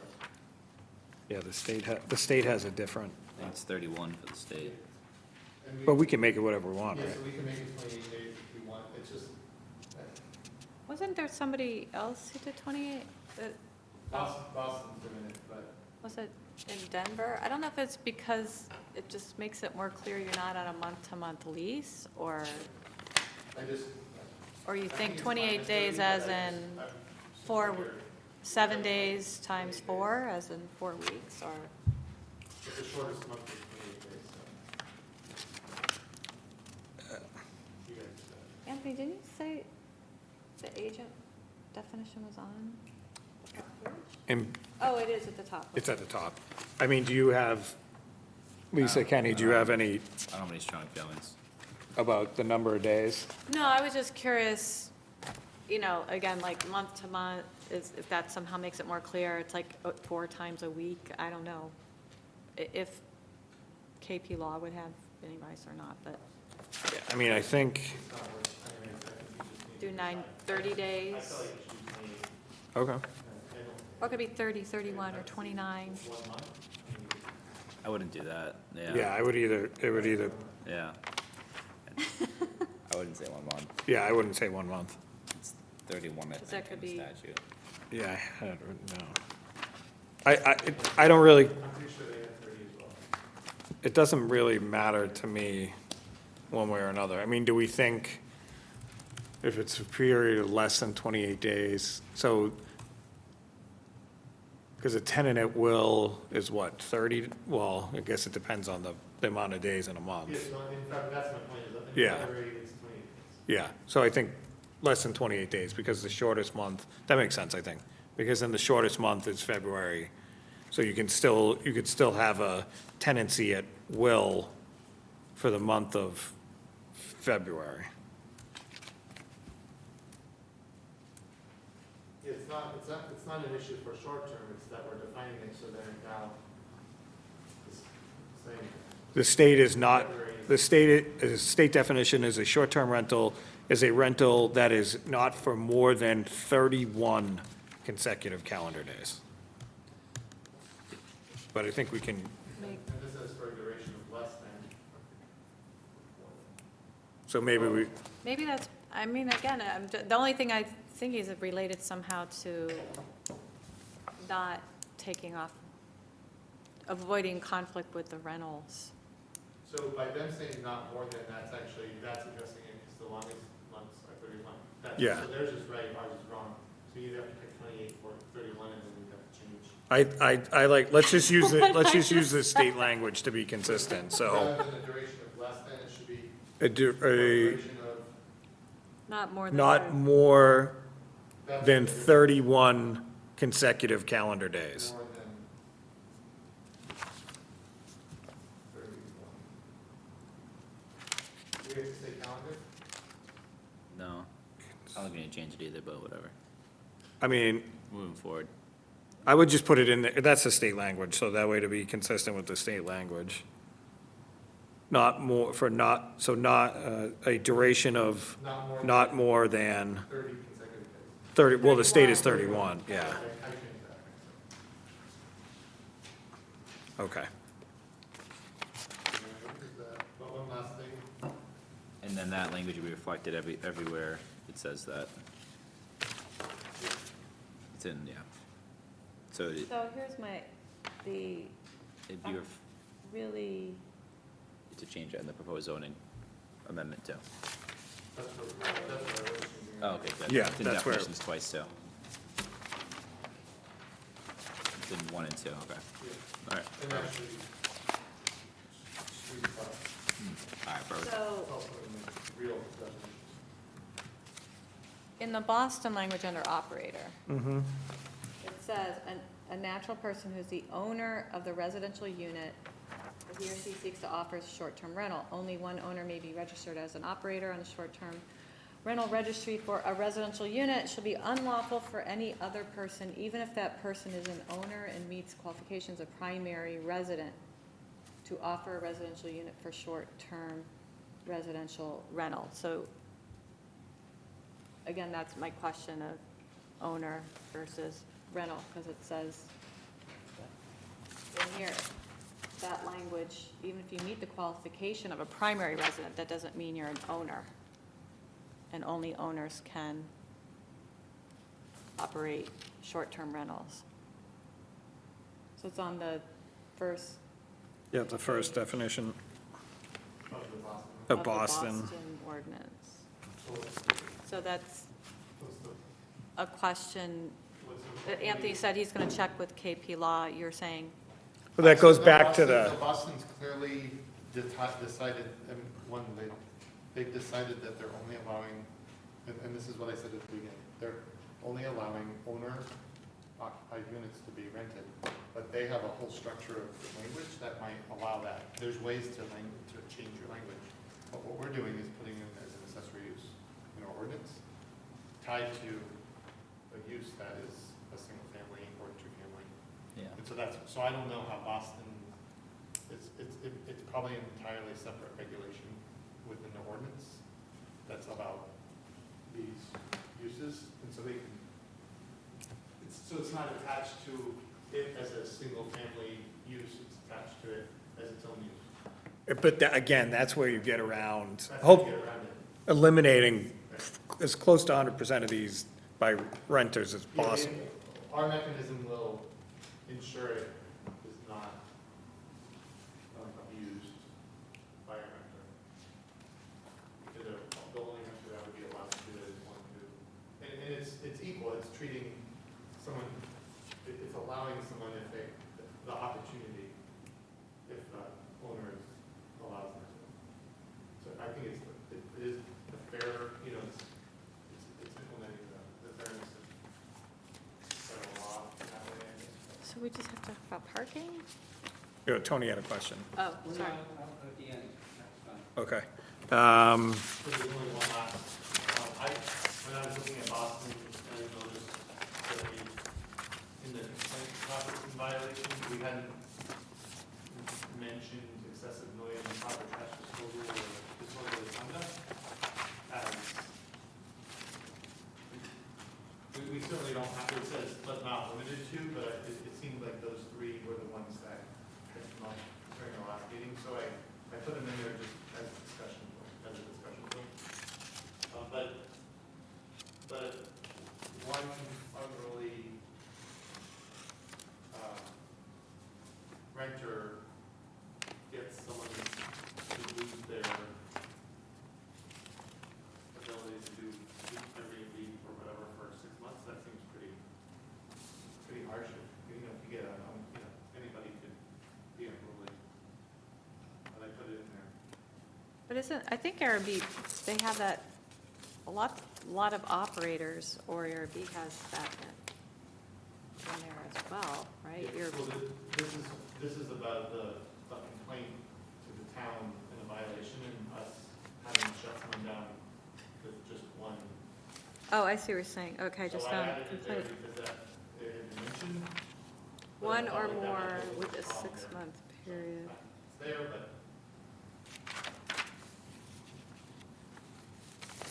I guess, I trust the department to make the proper discretion in that if the violation was so substantial that it warranted the 6-month ban, then that would make sense to me. Doesn't seem like you guys would be inclined to think if someone's just making noise one time, that you'd I agree. kick them out for 6 Well, months. When you say the department, who, they're complaining to who? So the violations may, at the director's discretion, result in a warning or a ticket in the maximum fine appropriate for the zoning ordinance. No, I'm looking at C. The paragraph starts with, So the first sentence, the first yeah, page, the department is PCDP because that's the entity that's promulgating this set of rules. The draft regulations. who are people complaining to? Well, the complaints, those complaints, we're not finding that will likely be a call to the police and there'd be a report. No, right here, complaints shall be made to the department. Yeah, it says unless it's an emergency, in which case it should be reported. So if a neighbor notices that there's a pattern of trash issues, they would report it to our department. But if there's a excessive noise situation in the middle of the night, then it would be reported to the police. But there may be trash on the weekend. That's under the assumption I- that after the noise ordinance goes into effect, that there ever is a noise complaint ever again. And how did you come up, I'm sorry, I'm just trying to understand how this section got written and also deciding within 30 days. Well, all that is what all the other ones kind of did, so that's why. All the other towns. Yeah. I didn't compare it to, I mean, and it's been modified because we're a city and we have a zoning code, we have an enforcement officer and a code enforcement officer. well, that's my question. You said the department, but you think these are going to go to Mike Mena and Tony Mancini Um, in well, code enforcement? Most of the things that, so it's either, so our department has the building and code enforcement. So it would be, PCDP would be, but if it's a health-related issue, then that would be a cooperative effort. I mean, I can't predict what all the different types of violations might be, but if there's, if a, Right, so the first person they should call would be, I probably, Gideon. that's, I mean, you keep saying the department. You don't think it, so you want to say the department, not zoning enforcement? no, I'm not gonna say that because, this is saying what to do, and then the director would make the determination on who would be taking the calls. In the memo at the beginning said that there's gonna be staff, potentially changes in the way staff is called, so we don't even know. I mean, all zoning enforcement issues go to the zoning, and we also deal with other code enforcement, so I would imagine that's how it would be handled initially. Again, Metrobridge owner occupied. Yeah, You're on it, Tony. Kenny had pointed that out.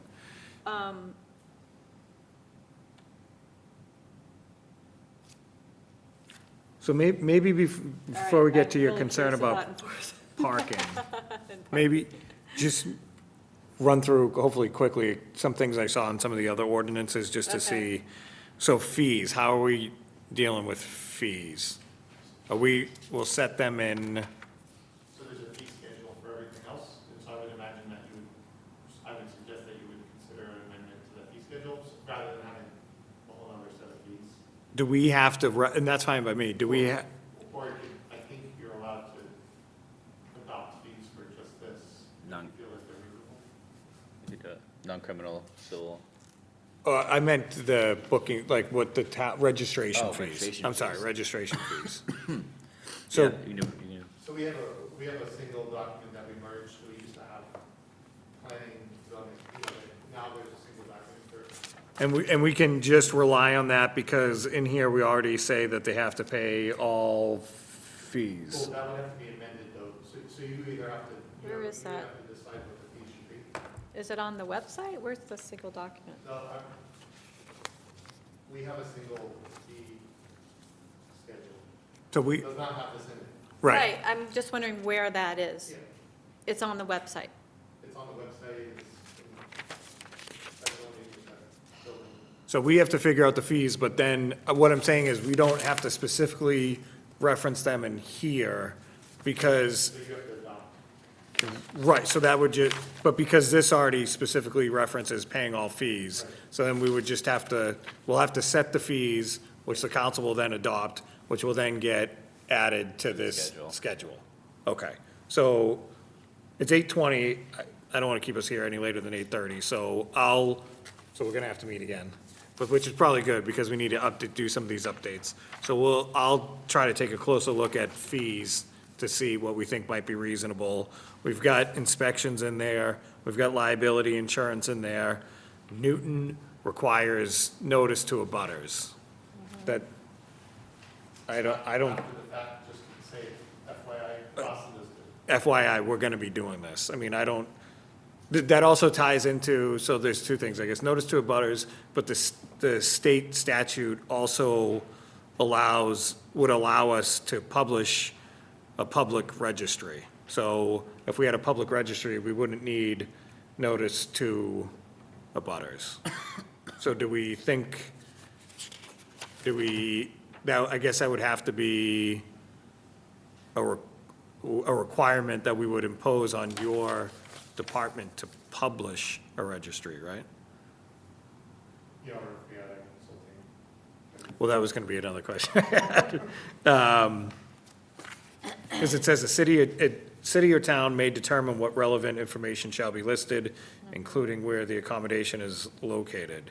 So I mean, I mean, it could just be one of our forms, and it's on the website. because I don't necessarily think we need to do notice to abutters if we just have a listing of the addresses. I mean, we don't have to put names I mean, people are still gonna have to jump through some hoops, but. Is the purpose of it to allow neighbors to have contact if they have a problem?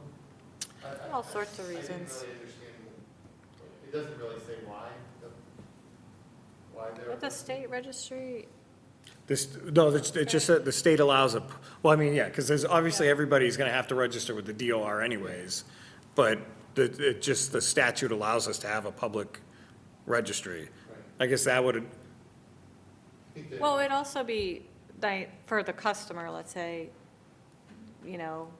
doing their own sleuthing.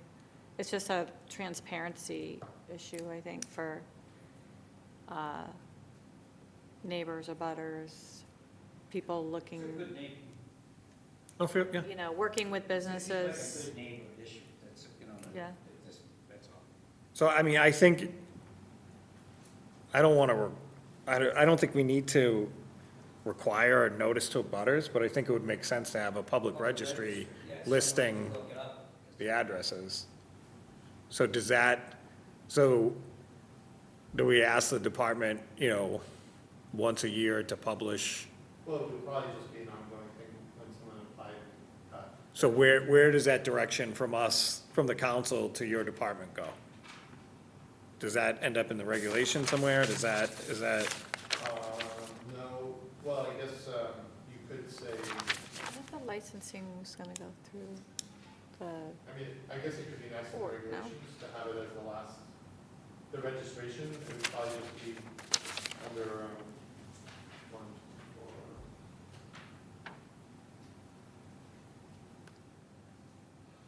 It'd probably be like number 8 or something, that the town will keep a registry. That's fair. Yeah. The town, Where are you putting that? Just, Under B, registration and eligibility, 8. and is there any specific, I mean, I don't want to, I worry about privacy stuff, so I wouldn't want anything more than just the address. Well, you'd have the operator, I mean, I don't know why you wouldn't just duplicate the, well, is this gonna be automated? I mean, you want it to be accurate, you want it to be ongoing, up to date. You have to have an operator name and address, right? Oh, do And you? then, are they certified, is every 5 years, then you should also like, have the date that it's valid through, and do you go 5 years without inspections? You get an inspection that's good for 5 years, is that what I read? probably the question The way we have it now? We don't have, I thought it was, I thought I saw 5 years. It was 5 years, yeah. And then in Boston, there's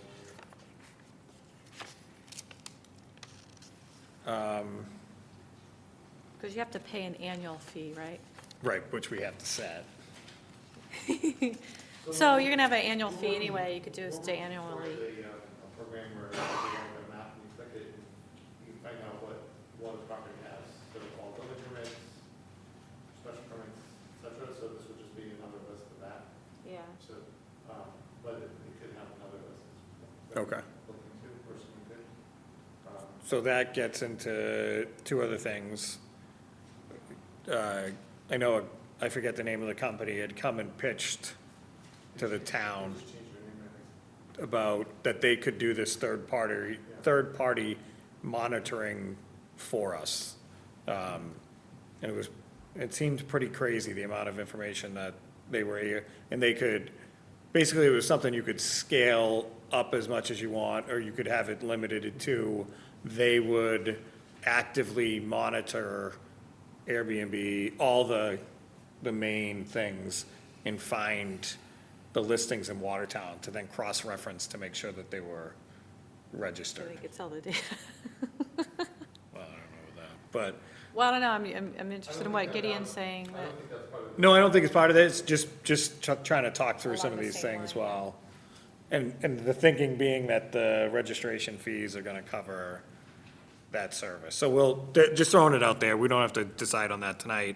And then another thing we don't have to decide on tonight, because we haven't finalized this, but picking an effective date for the ordinance. Would it just be the date it's passed, or do because technically, everybody's supposed to be in compliance and registered with the state as of July Now, 1. yeah.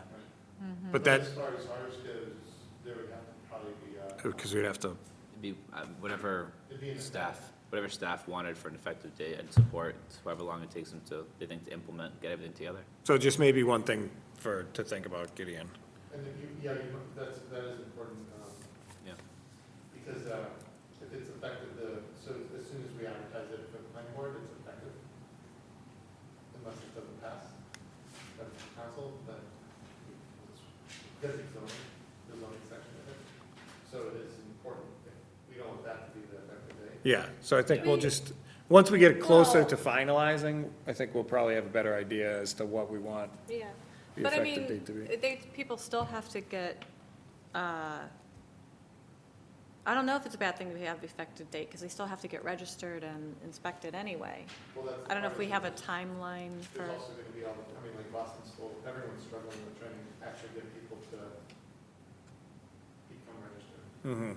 So, right, so, so I think it doesn't matter. to my point, If it's- it doesn't matter if it's I'm not sure what Gideon's saying, so but. registration. You're saying it doesn't matter because you got to get registered before you can even do it? Is that where you're saying Yeah, and I'm just effective date curious doesn't what matter? also, I guess we don't know yet, but because you said maybe there's a service, or what Gideon staff might feel how long it takes to actually get up and running for people to get inspected and all that. Tony? Just real quick, is the registration form that people are going to use, has that been developed yet? No. Nope. Okay. And then the other question, is this, you may know this, Ben, but has the state taken steps to see if people are registered? Or do they penalize you if you're not, if they find out that you didn't register with the state? Enforcement of it, I wouldn't know. I would assume that they have some, whatever liabilities and punishments that are available under the general laws that promulgate the regulations, but I don't know off the top of my head if there were any in So 64G. is there any effort on the state's part to go out and find the ones that are not registered or registered? Or are they leaving it completely up to the individual? I don't know. Yeah, I mean, this company that met with the town, I think they do stuff for cities, they do stuff for states, I think. Because you're not gonna register, because the DOR is collecting the taxes, you're not gonna register with us for, you're gonna, I think, I would imagine there's similar to cities and towns having problems registering, I would imagine the state is probably having issues with it as well. Yeah. I mean, everyone just registers and has to pay I tax. wonder if you could preempt it maybe by asking Gideon or the department. I obviously, I'm concerned about taking rental units. I know they're not my question whether they're affordable or not. Taking rental units off the, and so and by this one that we have here, this owner, number, which is not number 8, no, which is back to number 5. So I wonder if there's a way to determine ballpark, how many, if every three-family, person owns a three-family, decided to live in one, rent the other, and Airbnb the third. And they could do that for any 3-unit, 4-unit, 5 or 6-unit, as long as they own all the units. Is there any way to determine just how many we could be taking off the market and the stress that, well, you can't determine the stress on whether it would increase, but is there a way to determine how many potentially could be taken off the market? The assessor data has If, residential tax exemption and the use code for a two-family. it's actually all collected for us for tomorrow night, because if you look for the class certification for the tax rate tomorrow, in one of the back pages, it breaks down singles, twos, threes. So I guess we could do a quick, We could do a quick look at that and say, if every one of these people decided to do this, as Yeah. part, yeah, we could be able. I guess it would be a little more math, because it doesn't show all the but I guess it would be kind of worst-case scenario if every one of those units was owner occupied, how would it? Occupied, and this is, So- we're saying so the- renters could do it. No, you're right. People you have tomorrow, does it differentiate between the condos and everybody. the actual remaining two families? It breaks it down to condos, singles, twos, threes. It doesn't go above threes, because I think once you get to 4, it's taxed, it must be taxed commercial. And I think that the key though is that that residential exemption is gonna show there's a substantially lower level of two-family owner occupied than just two-family. I'm pretty sure, just because I looked at it for somebody earlier, there's less than 100, I think there's 97 two-family homes in Watertown that are currently receiving the owner exemption.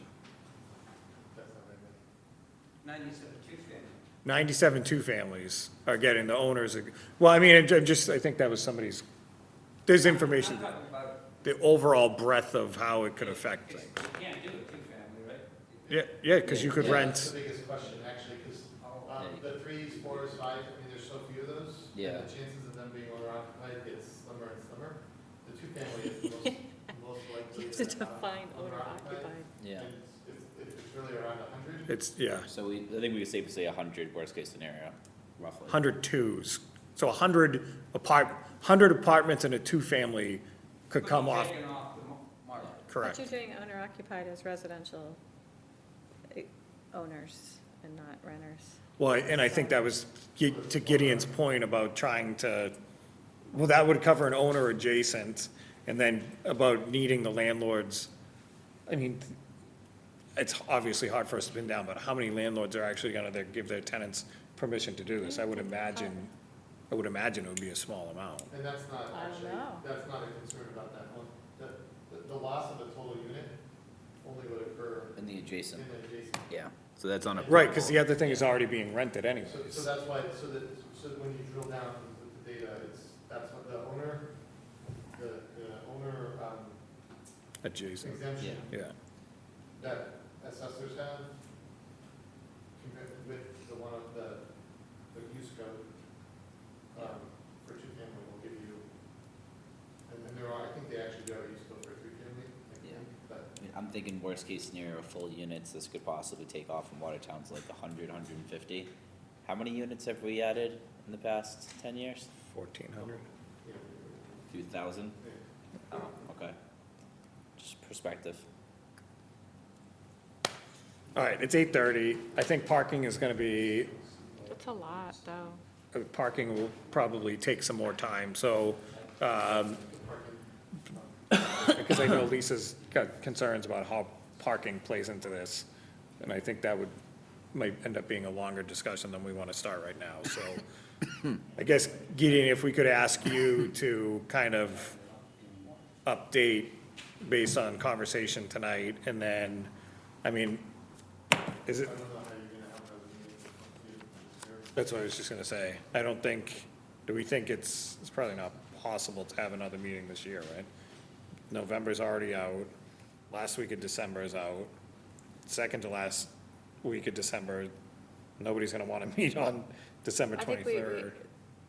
can I'll be only on on the a 23rd. Friday, because the calendars. I mean, so there's really only 3 weeks in December, we've got rules and ordinance, I mean, I don't And even all have, of our meetings have been crammed into those. yeah, Yeah. public safety is on the second.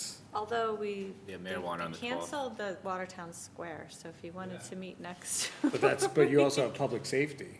that Yeah, night. but we're gonna, You moved it till 5 o'clock specifically Yeah. because of Watertown Square. to end it. But I also don't want to, with it Thanksgiving being this week, I don't want to tell Gideon, like, 'cause I'm sure he's got plenty of It's other up to, stuff it's on his up to you plate. guys. Yeah, have you seen our, bank board agenda? He laughed maniacally. I mean, I'm just looking at dates, and it looks, so the first week, first of all, it's really close, but we got noise ordinance on the 2nd, public safety's on the 3rd. Marijuana's on the 12th. We have cable interviews on the 9th, council on the 10th. Yeah, marijuana on the 12th. Yeah. So it looks like this is probably gonna get pushed off until next term. Yeah. And I don't know if we'll all be here. I hope we will. I like The way this. you sound to say that is like, No, I like this committee. I We'll hope we're, technically all be on the No. council. We'll No, technically like all be there. yeah. you're worried Barring, like barring at any all. other. No, I would like to be back on this committee. So I think, I'm not gonna disclose which committees I sent to Mark. I'm not gonna disclose it. I get the sense that you're saying you want to get off this. You wants to be don't want to spend any more time with Lisa and I. I But think I've been on this committee for all four terms. I did include this as one I would like to be on again. So Gideon, maybe if you can take what we talked about tonight, Try to get the language. yeah, update, and then I'll look into some stuff on fees. We'll look into some other towns for registration forms. We'll have to think a little bit about effective date, and then third-party monitoring would that be like something your department just contracts for, so we don't get involved in that? Yeah, I think that, I mean, I would prefer this being on. Okay. something as well as in the past, rather than have to be something that's modified to the budget. Okay. because The fees don't go directly to, I think your fees would have, they go into the general fund, Okay, and you would have to figure that out. And as far as, there's two steps to this, there's the regulations and there's the zoning ordinance. yeah, So the regulations are like a informational piece, but we would probably need to have some kind of a reference to probably would be updated. Yep, If we find that there's things missing from them, the regulations, we'll want to have some kind of a cover sheet or something. And I can- Steve's out also this week, so. so then does this end up being the council, if the zoning, So this we recommend, it would be, we recommend to the full council that the council refers this to planning board, the zoning change, it's a first reading. for a first Yeah, reading? for the first reading. Okay. Just for the zoning change. Just for the zone, Yes, yeah, yes, just for the zoning. yeah. I'm just trying to play it out in my head. Yeah, how- exactly. How it works out. It'd be just for the zoning change, and the rest of it would, the regulation, the ordinance would come to us. Okay. Yeah. Is there anything else for, It's just DCDP regulations right now, so. What did you say? We'll enforce them anyway. Should come to you. Yeah, yeah. the What did you regulate? say, Gideon? the re- The ordinance says create regulations, Yeah, the departments create the regulations. yeah. So we just endorse the regulations as a council action, and then the rest of it would go to, planning to amend the zoning. Okay. No, but you told us, you said we might want to think about how the regulations get, Amended, Amended. providing, Yeah, we might want to put like a paragraph at the top of the regulations that says these regulations are adopted by the Co- community development planning. Amended without future council input. scared you. All right. Anything else before we let everybody go? thank you. I'll take a motion to adjourn. Motion to adjourn. All those in favor? Aye. All right. Thanks, guys. Thank you.